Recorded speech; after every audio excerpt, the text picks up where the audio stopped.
Hello, very good morning to all of you. सारे जहाँ के रचयिता डॉक्टर इकबाल ने कहा था, मिटा दे अपनी हस्ती को अगर कुछ मर्तबा चाहे, मिटा दे अपनी हस्ती को अगर कुछ मर्तबा चाहे, कि दाना खाक में मिलकर गुले गुलजार होता है, कि दाना खाक में मिलकर गुले गुलजार होता है। तो आज के लेक्चर 4 में जो हमारा लॉस्ट स्प्रिंग का लेक्चर है, आप सभी का वार्म वेलकम है। चलिए चलते हैं अगली स्लाइड पर। तो इस लेसन में फ़िरोज़ाबाद का जिक्र चल रहा है चूड़ियों के हवाले से। तो मैं इससे पहले कि आगे बढ़ूं, आपको फ़िरोज़ाबाद के बारे में थोड़ा सा बताना अति आवश्यक समझ रहा हूं। देखिए, हमारे पास ये आप रत्न देख रहे हैं, इसको फ़िरोज़ा कहा जाता है और इसी के नाम पर बहुत सारे लोगों का नाम फ़िरोज़ भी होता है। तो जिस शहर या बस्ती को फ़िरोज़ ने आबाद किया वो फ़िरोज़ाबाद, और जिस शहर को गाज़ी ने आबाद किया वो गाज़ियाबाद। अब आप पूछेंगे गाज़ी का मतलब क्या है? गाज़ी उसको कहते हैं, यानी जंग में जो लोग जाते हैं, जो वीरगति को प्राप्त हो जाता है वो तो शहीद कहलाता है, और जो बच जाता है उसको गाज़ी कहा जाता है। और जिसे मुराद ने आबाद किया वो मुरादाबाद, आदि आदि। तो हमने पिछली वीडियो में यहाँ तक पढ़ लिया था, the art of making bangles. It is his करम, ये उसका करम है, ये उसका भाग्य है।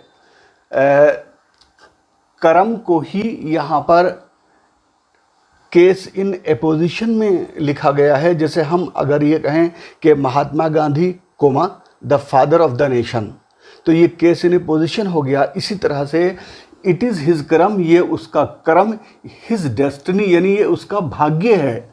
Says Mukesh grand mother, Mukesh की माँ कहती है कि उसका भाग्य है, ये उसकी किस्मत है या नसीब है। who has watched, वो आया है उन मुकेश की दादी के लिए। तो वो यानी मुकेश की दादी, जो यानी मुकेश की दादी, हैज़ वॉच जिसने, यानी मुकेश की दादी ने, वॉच्ड हर ओन हस्बैंड अपने पति को देखा था, गो ब्लाइंड अंधा होते हुए या दृष्टिहीन होते हुए, विद द डस्ट धूल से, फ्रॉम पॉलिशिंग पॉलिश करने की धूल से, यानी जो चमकाने के लिए बफर इस्तेमाल किया जाता है या रगड़ाई की जाती है उसको कहा जाता है पॉलिशिंग। पॉलिशिंग का हम चित्र देखेंगे, वैसे ज़्यादातर हमारे देखने वाले जानते होंगे। तो कहा गया कि उससे पॉलिशिंग से जो डस्ट है वो उनके पति यानी दादी के पति यानी दादा नेत्रहीन दृष्टिहीन हो गए थे। Polishing the glass of bangles, यानी चूड़ियों को घिसना, यानी चूड़ियों को पॉलिश करने से धूल उड़ती है, उससे इनके मुकेश की दादी के हस्बैंड यानी दादा, उनके पति क्या हो गए थे? उनकी दृष्टि चली गई थी। Can a God given lineage, क्या ईश्वर प्रदत्त, लीनिएज कहते हैं वंश, मैंने उर्दू में यहाँ पर नस्ब लिखा है। तो जो नस्ल चली आ रही होती है उसको एक तरह से डायनेस्टी कह लो, तो उसको लीनिएज कहा जाता है। तो जो हमारी डायनेस्टी या लीनिएज है या नस्ब है या वंशावली है, वंश है, वो एवर बी ब्रोकन, क्या कभी उसको तोड़ा जा सकता है। शी इम्प्लाइज, वो अर्थ निकालती है, इस बात को सोचकर अर्थ निकालती है। Born in the caste of bangle makers, चूड़ी निर्माताओं की जाति में जन्मे। दे हैव सीन, उन्होंने देखा, नथिंग, कुछ नहीं, बट बैंगल्स, बस चूड़ियाँ देखी उन्होंने। इन द हाउस, घर में चूड़ियाँ, इन द यार्ड, आंगन में चूड़ियाँ, इन एवरी अदर हाउस, हर दूसरे घर में चूड़ियाँ, एवरी अदर यार्ड, हर दूसरे के आंगन में या हर दूसरे आंगन में चूड़ियाँ, एवरी स्ट्रीट, हर गली में चूड़ियाँ, इन फ़िरोज़ाबाद, फ़िरोज़ाबाद में। देखिए पॉलिशिंग का चित्र है, ये बफर है, ये घूमता है तो ये रगड़ाई होती है, धूल भी उठती है और ये चमक जाता है। तो किसी भी चीज़ पर अप्लाई होता है। वहाँ शहर के बच्चे तो ज़्यादातर बफर ये देखा होगा जिससे कि पॉलिशिंग की जाती है, चमकाया जाता है चीज़ों को, गाड़ियों को या और बहुत सारी चीज़ों को। चलिए आगे बढ़ते हैं। स्पाइरल्स ऑफ बैंगल्स, स्पाइरल्स कहा जाता है लच्छे।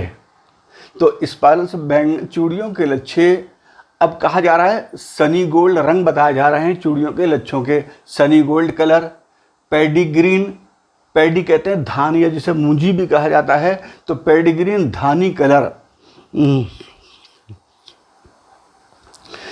मुझे एक फिल्म के गाने के बोल याद आ रहे हैं, चली चली रे पतंग मेरी चली रे, तो उसमें आगे के बोल हैं कि रंग मेरी पतंग का धानी है ये नील गगन की रानी। तो धान की जो पौध होती है हरे रंग की, उसको धानी कलर कहा जाता है। तो पैडी ग्रीन, पैडी का हम चित्र आगे देखेंगे, स्पाइरल्स का भी चित्र हम आगे देखेंगे।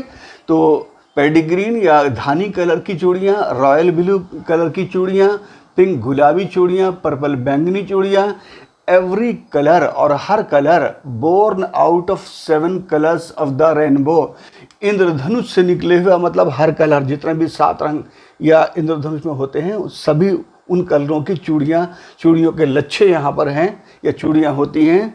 और उन चूड़ियों के लच्छे लाई पड़े रहते हैं इन माउंट्स, शाब्दिक अर्थ ज्योग्राफी का टर्म माउंट टीले को कहा जाता है। तो यहाँ पर चट्टा कह रहे हैं, बहुत बड़ा ढेर, बहुत बड़े ढेर को भी तो टीला कहा जाता है। तो वो उन चूड़ियों के लच्छों के बहुत से बड़े बड़े ढेर होते हैं।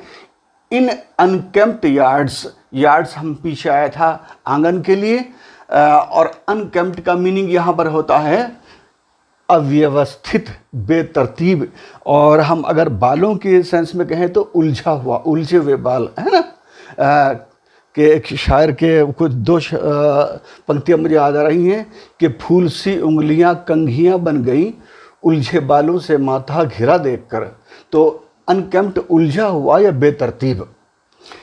आर पाइल्ड, तो ये लच्छे आर पाइल्ड, इनका ढेर लगा दिया जाता है ऑन 4 व्हीलर हैंड कार्ट्स, 4 पहियों वाले ठेलों पर, 4 पहियों वाले ठेलों पर। ठेले का चित्र हम आगे देखेंगे और देखा भी होगा आपने। 4 पहियों पर उनको लाद दिया जाता है, यानी ढेर लगा दिया का मतलब है लाद दिया जाता है, लोड कर दिया जाता है। पुश्ड बाई यंग मैन, और उनको नौजवान लोग जो हैं वो उनको धकेलते हैं, है नहीं। देखिए धकेलने को ठेलना भी कहा जाता है, इसलिए ही तो ठेला नाम पड़ा है, धकेलने को ठेलना भी कहते हैं। तो बस सेंस का फ़र्क है, किस तरह से ठेला जाता है, किस तरह से धकेला जाता है। तो पुश्ड बाई यानी उनको ठेला जाता है बाई यंग मैन, युवाओं के द्वारा, अलोंग द नैरो लेंस, पतली तंग गलियों में, ऑफ द शेंटी टाउन, झुग्गी बस्ती वाले, मतलब ये कि झुग्गी बस्ती में, शेंटी झुग्गी और टाउन बस्ती, तो झुग्गी बस्ती में यानी फिरोज़ाबाद में कह लो, एंड के झुग्गी बस्ती के इलाके में, फिरोज़ाबाद के। एंड इन डार्क हटमेंट्स, और अंधेरी झोपड़ियों में या अंधेरी झुग्गियों में, next two lines of flames, flames कहते हैं लौ, लपट, ज्वाला। तो लौ के लिए यहाँ पर ज़्यादा अच्छा है ना, ज्वाला ऑफ, ज्वाला ज़्यादा बड़ी हो जाती है, तो वो जो लपट निकलती है बर्नर से, या वो जो निशाने पर टारगेटेड तरीके से टारगेट करके मारी जाती है लपट, उसको फ्लेम कहा गया। लाइन्स, फ्लेम्स ऑफ फ्लिकरिंग, टिमटिमाते हुए, ऑयल लैम्प्स, तेल के दिए, तेल के लैम्प्स। तो ये कहा गया है, कुल मिलाकर ये देखेंगे। और अंधेरी झुग्गियों में, अंधेरी झोपड़ियों में क्या होता है कि तेल के लैंप्स होते हैं, तेल के दिए होते हैं, और उनकी जो वो ज्वाला है या उनकी लपट है वो टिमटिमा रही होती है, तो उनकी लाइन बनी लगी होती है। उनकी लाइनों के आगे वो क्या है, सिट, बैठ जाते हैं बॉयज़ एंड गर्ल्स, या बैठे होते हैं लड़के लड़कियां विद देयर फादर्स, अपने पिताओं के साथ, एट मदर्स, माताओं के साथ वेल्डिंग, और वो चिपका रहे होते हैं या जोड़ रहे होते हैं पीसेस ऑफ कलर्ड ग्लास, रंगीन गिलास के पीसेस को, टुकड़ों को, इनटू सर्कल्स ऑफ बैंगल्स, यानी चूड़ियों का सर्किल बना देते हैं, अर्थात चूड़ियाँ बनाते हैं। देयर आइज, उनकी आंखें, आर मोर एडजस्टेड, अपेक्षाकृत ज़्यादा लगी होती हैं, टू द डार्क, अंधेरे पर, then to the light outside, बाहर की रोशनी के मुकाबले। दैट इज़ वाई, इस वजह से, दे वे ऑफन प्राय स्टार्ट लूजिंग, शुरू कर देते हैं खोना, देयर आईसाइट, अपनी दृष्टि, बिफोर दे बिकम एडल्ट्स, बड़े होने से पहले, बालिग या वयस्क होने से पहले वो अपनी मतलब है कि नेत्र ज्योति को खो देते हैं या आंखों की रोशनी को खो देते हैं। तो यहाँ पर बुक में एंड अप है, मैंने उसको चेंज करके स्टार्ट किया, बहुत सोच लिया, एंड अप का मीनिंग अच्छा नहीं आता तो वो धोखे में टाइप में गलत हो गया होगा, क्योंकि राइटर ने लिख के दे दिया, अब कंपोज़र दूसरा होता है तो वो ऐसे गलती हो जाती है। तो हम इंद्रधनुष के लिए हमने एक वर्ड दिया कौसे क़ज़ा, बहुत प्यारा वर्ड है और आसानी से मिलता भी नहीं है, तो मैंने इसको यहाँ पर लिख दिया है। चलिए अब हम चित्र देख लेते हैं। देखिए ये रही चूड़ियों के लच्छे। अब हम एक लच्छे को इफ़ेक्ट्स के माध्यम से आपको साफ करके दिखाते हैं। ये देखिए चूड़ियों का लच्छा ये रहा, ये सब लच्छे हैं, और ये भी एक स्पाइरल कहलाती है। स्पाइरल बाइंडिंग आजकल बहुत चली हुई है दिल्ली में और शहरों में, कि बच्चे एक इम्पॉर्टेंट चीज़ को किताब से कॉपी करी उसकी स्पाइरल बाइंडिंग करा लेते हैं। तो इस तरह से ये सब लच्छा। नेक्स्ट ये रहा पैडी, धान, मूंजी, ये लाई, ये जो कलर है ये ग्रीन, इसको पैडी ग्रीन या धानी कलर कहा जाता है। ये रहा हाथ का ठेला, आप देख रहे हैं, और ये रहा टीला, मिट्टी का ढेर बड़ा, ये रहा। तो ये ज्योग्राफी के हिसाब का ठेला है, वहाँ पर बहुत बड़े चट्टे ढेर के लिए इस्तेमाल हुआ था, आपको बताया था। और ये रही इंद्रधनुष हमारी।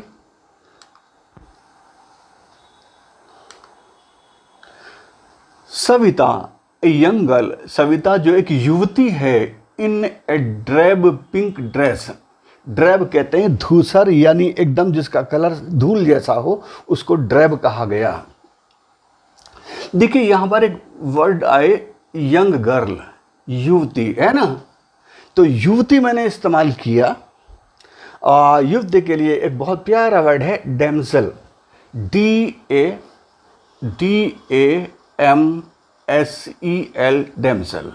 तो एक युवती, सविता नाम की एक युवती, इन ए ड्रेब पिंक ड्रेस, यानी धूसर, मैंने यहाँ पर लिखा भी है ड्रेब, डल, यानी जिसका कलर डल हो जाता है, डिम हो जाता है, धूसर, वक्त नीले धूसर कलर की ड्रेस पहने हुए है, सिट्स, बैठी है, along side, pass, an elderly woman, एक बूढ़ी महिला या बुजुर्ग महिला के पास, सोल्डरिंग, और वो टाँका लगा रही है या चिपका रही। सोल्डर रांगे को कहते हैं, हमने लिखा है, जिससे मिस्त्री लोग या मैकेनिक लोग टाँका लगाते हैं, रेडियो के मिस्त्री खास तौर से देखे होंगे, तो उसको कहते हैं सोल्डर। और उसे एज ए वर्ब टाँका लगाना भी इस्तेमाल होता है, एज ए नाउन टांगा सोल्डर, और सोल्डर एज ए वर्ब टाँका लगाना। तो सोल्डरिंग, वो टाँका लगा रही होती है, टाँकी या जोड़ रही होती है पीसेस ऑफ बैंगल्स, चूड़ियों के टुकड़ों को, यानी चूड़ियाँ बना रही, चूड़ियों के पीस इतने बड़े बड़े, उनको गोल गोल करके टाँका लगा करके जोड़ करके चूड़ियाँ बना रही है। As her hands move mechanically, जैसा कि उसके हाथ मशीन की तरह चल रहे होते हैं, like the tongs, tongs means चिमटा ऑफ ए मशीन, ये मशीन का चिमटा, चिमटा यूँ करके उठा लेता है ना, यूँ करके ऐसे करके चिमटा, तो इसी तरह बहुत तेज़ी से मशीन जैसे उठाती है, इस तरह से वो कांच के टुकड़ों को उठाती है। आई वंडर, मुझे हैरानी होती है, कौन कह रही हैं, अनीस जंग, इफ़ शी नोज, कि क्या वो जानती है, द सैंक्टिटी, पवित्रता, ऑफ द बैंगल्स, चूड़ियों की, शी हेल्प्स, वो मदद करती है, मेघ बनाने में या जिन चूड़ियों के बनाने में वो मदद करती है, क्या उनकी पवित्रता को समझती है? इट सिम्बलाइजेज, ये प्रतीक है, यानी चूड़ी प्रतीक होती है एन इंडियन वुमेन सुहाग, भारतीय महिला के सुहाग का प्रतीक होती है। सुहाग हस्बैंड को कहा जाता है, ज़्यादातर हम जानते हैं सभी। ऑस्पिशियसनेस, और ऑस्पिशियस कहते हैं शुभ को, उसकी शुभता या शुभ होने को जानती है इन मैरिज, शादी के संदर्भ में। इट विल डॉन, डॉन कहते हैं भोर को, तड़के को, तो it will dawn on her suddenly one day, अचानक एक दिन आएगा या एक दिन निकलेगा, एक दिन आएगा अचानक। वन डे व्हेन, जब हर हेड, उसका सिर, इज ड्रेप्ड, ढका होगा, विद अ रेड वेल, एक लाल घूंघट से, हर हैंड्स, और उसके हाथ, डाइड, रंगे होंगे, विद हिना, मेहंदी से, यानी उसके हाथों में मेहंदी लगी होगी, एंड रेड बैंगल्स, और लाल चूड़ियाँ होंगी, यानी ज़्यादा दुल्हनों को लाल कपड़े और लाल चूड़ियाँ पहनाई जाती हैं, तो लाल चूड़ियाँ होंगी, रोल्ड, चारों तरफ rolled, on to her wrist, उसकी कलाई में, कलाई के या कलाई में। She will then become bride, तब वो दुल्हन बन जाएगी। तो हम क्या करेंगे, दुल्हन का चित्र भी आगे देखेंगे और हिना का चित्र भी आगे देखेंगे, सब जानते हैं, फिर भी मैंने चित्र को इंक्लूड किया है। दुल्हन बन जाएगी, like the old woman beside her who became one many years ago। अब यहाँ पर एक बात कहनी है कि यहाँ अगर हम इस फुल स्टॉप को हटा दें और कंटिन्यूशन में कर दें तो तब मीनिंग बिल्कुल आसान निकलेगा कि वो लड़की, यानी सविता की बात हुई, सविता भी जो बूढ़ी महिला है, जो बूढ़ी महिला जो उसके पास बैठी है, जो बहुत साल पहले दुल्हन बनी थी, उसी की तरह ये सविता भी दुल्हन बन जाएगी। तो शी स्टिल हैज़ बैंगल्स, और वो अभी भी चूड़ियाँ रखती है, ऑन हर रिस्ट, अपनी कलाई में, यानी बूढ़ी महिला, but no light in her eyes, उसकी आंखों में ज्योति नहीं है। एक वक्त शेर भर खाना भी नहीं खाया, डायरेक्ट स्पीच है, देख रहे हैं आप, तो ये एज इट इज वर्ड लिख दिया, says in a voice drained of Joy, है ना। तो यहां पर एक वर्ड शेर आया, ये शेर वजन नहीं है। हमें याद है, मुझे अच्छी तरह, जब मैं तकरीबन 6-7 साल का था तब से किलो आने लगा था मार्केट के अंदर, और इससे पहले तब तक शेर हुआ करता था, तो अब किलो बाद में आया। तो शेर का वज़न जो होता है 933 ग्राम होता है, 933 ग्राम्स होता है, 933 ग्राम। तो यहाँ वज़न की बात नहीं हो रही है, ये शेर है सैर होकर खाना, यानी पेट भर के खाना, दिल भर के खाना, यानी ईट टू फिल, उसके लिए सैर इस्तेमाल हुआ है। और इसका की स्पेलिंग और उच्चारण वही है जैसे हम सैर को निकलते हैं, सैर सपाटा, तो वो वर्ड है यहाँ पर। ये एक वक्त सैर भर खाना भी नहीं खाया, यानी दिल भर के, पेट भर के एक वक्त का खाना नहीं खाया। अब शेर भर खाने की बात करें तो एक शेर खाने के तो 3 लोग खाते, अप्रोक्स 300 ग्राम या 350 ग्राम का औसत पर हेड आता है खाने में जी, तो नहीं खाया। शी सेज, वो बूढ़ी महिला कहती है, इन ए वॉइस, आवाज़ में, और आवाज़ उसकी ऐसी होती है ड्रेन्ड ऑफ जॉय, जैसे उसकी आवाज़ से खुशी निकल गई हो, जैसे उसकी आवाज़ से खुशी निकल गई हो, इस अंदाज में वो कहती है कि एक वक्त शेर भर खाना भी नहीं खाया।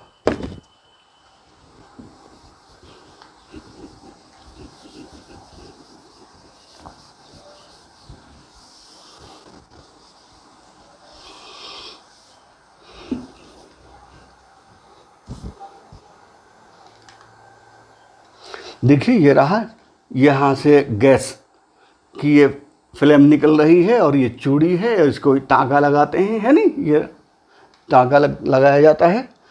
ये गैस तो खैर मेरे पास भी है इस तरह के, मैं धूप बत्ती सुलगाने के लिए या क्या कहते हैं उसको, लोबान के सुलगाने के लिए यूज़ करता हूँ। चलिए हम अब आगे हिना की तस्वीर देखते हैं। ये आ गई मेहंदी के पत्ते हो गए, ये मेहंदी हो गई, और ये पिसी हुई मेहंदी। हाँ, ग्राउंड, पिसे हुए को ग्राउंड कहते हैं। ग्राइंड, पीसना, ग्राउंड, पिसा हुआ। ग्राउंड धरती आप जानते हो पहले से, है नहीं। तो ग्राउंड के दो मीनिंग हो गए, एक धरती और एक पिसा हुआ। मैं बता दूं कि गांव में मेरे पापा ने मेहंदी का पेड़ भिगो रखा था, और मेहंदी का क्या, और सेब का क्या, और सौंफ का क्या, और ज़ीरे का क्या, और कितने अमरूद के, कितने जामुन के, कितने बेरी के पेड़, कम से कम 50 पेड़ हमारे घर के आंगन में थे। तो चलिए अब हम दुल्हन का चित्र देखते हैं। ये रही दुल्हन, और देखिए ये रही हमारी कलाई, क्योंकि ये पाम हथेली है, ये एल्बो का एरिया लगने लगता है। ये दुल्हन रही, और ये रहा हमारे दुल्हन के हाथ में मेहंदी लगी हुई दिख रही है। She says not enjoyed even one full meal in her entire lifetime. तो अभी कहता कि एक वक्त मतलब पेट भर के सैर होकर खाना भी नहीं खाया, सैर भर यानी सैर होकर खाना नहीं खाया, उसी को बस रिपीट किया है। शी हैज़ नॉट एंजॉयड, उसने नहीं खाया, आनंद लिया, इवन वन फुल मील यानी पेट भर करके खाना, इन हर एंटायर, अपने पूरे लाइफ टाइम जीवन काल में। That's what she has reaped. तो रीप का शाब्दिक अर्थ फसल काटना होता है, लेकिन यहाँ पर रीप का मतलब है फल मिलना, और फसल जो काटते हैं वो भी एक तरह का फल मिलना ही होता है किसानों के लिए। तो रीप का चित्र हम आगे देखेंगे। और ये वर्ड आपने 10th क्लास में जो आपका लेसन था ए लेटर टू गॉड, उसमें लेंचो के हवाले से ये वर्ड पहले से पढ़ रखा है। तो शी हैज़ रीप्ड, उसे क्या फल मिला, दैट्स वाट शी हैज़, उसे क्या फल मिला, यानी मेहनत की, चूड़ियाँ बनाई, आंखें ख़राब कर ली, लेकिन उसका कोई ख़ास फल नहीं मिला। हर हस्बैंड, उसका पति, एन ओल्ड मैन, एक बूढ़ा व्यक्ति, विद अ फ्लोइंग बियर्ड, जिनकी एक लहराती हुई दाढ़ी थी। फिलो बहना आप जानते हो, तो वो दाढ़ी थी हिलती डुलने वाली। शेज, कहती है वो महिला, आई नो नथिंग, मुझे कुछ पता नहीं, एक्सेप्ट बैंगल्स, चूड़ियों के अलावा मुझे कुछ पता नहीं है। ऑल आई हैव डन, जो कुछ मैंने किया है, इज मेक ए हाउस, के मैं घर बना दिया है, फॉर द फैमिली, परिवार के लिए, टू लिव इन यानी परिवार के रहने के लिए बस घर बना दिया है। यानी उसका पति कहता है, क्या कहता है कि बस मैंने कुछ नहीं कर पाया, चूड़ियाँ ही चूड़ियाँ थी हमारी लाइफ में, बस मैं रहने के लिए, बच्चों के लिए घर बना पाया। हियरिंग हिम, उसकी बात सुनकर, यानी बूढ़े की बात सुनकर, वन वंडर्स, कोई आश्चर्य कर सकता है कोई भी, इफ़ ही हैज़ अचीव्ड, कि क्या उसने प्राप्त कर लिया है, यानी उपलब्धि हासिल कर ली है, व्हाट मैनी हैव फेल्ड, जिसमें बहुत सारे लोग असफल रहे, इन देयर लाइफ टाइम, अपने जीवन काल में। He has a roof over his head, कि उसके सिर पर छत है, यानी उसने घर बना लिया है। यानी घर का बना लेना आसान नहीं होता, उसने घर बना लिया, ये भी बहुत बड़ा अचीवमेंट है। The cry of not having money, पैसा ना होने का रोना, यहाँ पर पैसा ना होने का रोना। टू डू एनीथिंग, कुछ भी और करने के लिए, एक्सेप्ट यानी कुछ और करने के लिए, कैरी ऑन द बिजनेस यानी ऑफ मेकिंग बैंगल्स, यानी बिजनेस चूड़ियों के अलावा कुछ और करने के लिए पैसा ना होने का रोना। Not even enough to eat, खाना पर्याप्त खाना ना होने का रोना। रिंग्स इन एवरी होम, हर घर में छल्ले या चूड़ियाँ। द यंग मैन इको, नौजवान या युवा, इको का शाब्दिक अर्थ आप गूंजना जानते हो, लेकिन यहाँ पर इको का मतलब है नकल करना, इमिटेशन के लिए आया है, इमिटेट करने के लिए। तो वो नकल करके बताते हैं या कॉपी करके बताते हैं the lament of their elders, जिस तरह से उनके बुजुर्ग रोया करते थे कि इस तरह से रोते थे, वह ऐसे रो करके बताते हैं नौजवान कि क्या ना खाना ना पीना कुछ भी नहीं, ना पेट भर के सब चीज़ें, अपनी अपनी मजबूरियाँ परेशानियाँ। Little has moved with time, समय के साथ बहुत ना की बराबर बदलाव आया है।